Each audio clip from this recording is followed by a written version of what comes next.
खौरां बिजोंनि गेजेरजों बेखौनो फोरमायनो सानदों क'क्राझार जिल्ला दुलाराय बर' फरायसा आफादनि बानजायनायाव 52थि बोसोरसालिया जथुम्माजों जिहेतु दुलाराय बर' फरायसा आफादनि थांखि बायदियै बोसोरसालिया आरो बोसोरारि जथुम्मानि गेजेरजों जोंनि लाइमोनफोर फरायसा बिथांमोनखौ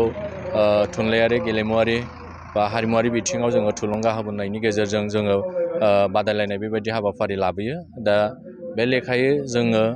क'क्राझार जिल्ला दुलाराय बर' फरायसाफोरनि बानजायनायाव सानथामनि जे हाबाफारिनि गेजेरजों दिनै नैथि सानावहाय जोङो जोंनि जे भलिबल आरो काबादि बे बादायलायनाया जोंनिया सोलिगासिनो दङ आरो लोगोसे जोंहा थुनलाइयारि बादायलायनाय बे हाबाफारिया जोंनिया सोलिबाय थादों। लोगोसे बेजों जे थांनाय जे क'क्राझार जिल्ला दुलाराय बर' फरायसा आफादनि जे जिल्ला रोंगौसा सायख' आनजाद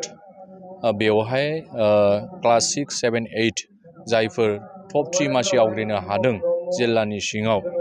बिथां फरायसामोनखौ जोङो दिनै बरायनाय हाबाफारिखौ जोङो लादों। दा बेवहाय जों नुनो मोनदों जोंनि फरायसा बिथांमोननि जे फरायनाय बिथांमोननि जे नाजानाय नैबे जिल्ला रोंगौसा सायख' आनजाद जे एमइ स्कुल स्टेजनिफ्राय बिथांमोननि जे नाजानाय बेयो जोबोद मोनसे गोजौ लेभेलाव फैदों आरो बेवहाय गभर्नमेन्ट स्कुलनि फरायसाफ्रा बेवहाय जे मासि आजावनाय बेखौ जों नायोबा दिनैनि थारिखआव जोंनि फरायसाफोरनि जे गावनि सायावहाय मोनसे बिसासनि गेजेरजों दावगानाय बेखौ जों नुदों। दा दिनै जों बे बरायनाय हाबाफारिखौ जोङो लादों आरो बेवहाय जोङो गाहाय आलासि हिसाबै दुलाराय बर' फरायसा आफादनि लोगो गाहाय नेहाथारि दिनेश ब्रह्म मानगोनां बिथांखौ जों लेंहरदों। लोगोसे बेवहाय बड'फा इउ.एन. ब्रह्मनि कलेजनि प्रिन्सिपाल लोगोसे जोंनि बारग'